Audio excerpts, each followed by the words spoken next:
Alright, so now let's do part D. This actually is a lot easier than the previous parts. All we have to do here is to do the diagram to find out what the deadweight loss is. So let's do that. So the diagram will look like this. This will be quantity, and this will be price. And remember, this is a monopoly, so this is the market, it's big Q.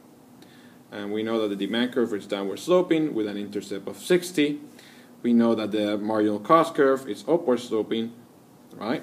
And we know that this marginal cost curve is actually equal to 0.2 Q.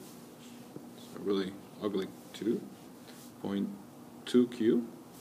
And then we know that at this, when these two curves intersect each other, this is the perfectly competitive market, the perfectly competitive quantity. And we know that that was small q was equal to 20, and they are term firms, so that means that at the market, when each firm was making the perfectly competitive output maximizing, the quantity at the market was 200. Each firm producing 20, and the market, 10 firms in the market, that market quantity was 200. But then the monopolies came, and this was monopolized, and that means that the marginal revenue curve was downward sloping, and that means that here, the intersection was what we found out in one of the previous problem was equal to 150. That's a monopoly output. And then at that output, the monopolist was charging $45.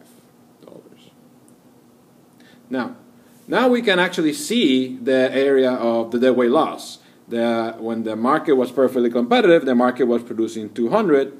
Now that it's perfectly competitive, the market is producing only 150. So those 50 units that are not traded in the market, that's the reason for the deadweight loss. And the deadweight loss in dollar terms is the value in dollar terms of those units.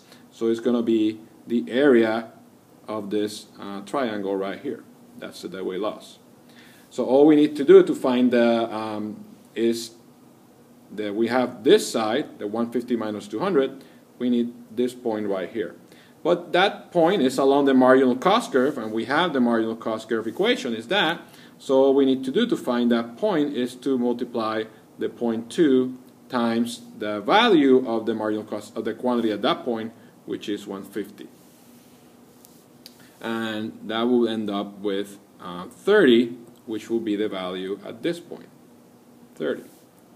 So all we need to do now to find the deadweight loss is to multiply one side of the triangle, which is 15, times, or the other side of the triangle, which is 50, and to divide that by 2 to find the deadweight loss. All right? And that will be equal to, in dollar terms, 17.5. And that's the area of that triangle of deadweight loss, and that is the deadweight loss created by the monopoly. So the monopoly again created deadweight loss because it reduces the quantity that will be otherwise produced in the perfectly competitive market. 50 units are not sold, and the welfare or surplus associated with those 50 units is $17.50.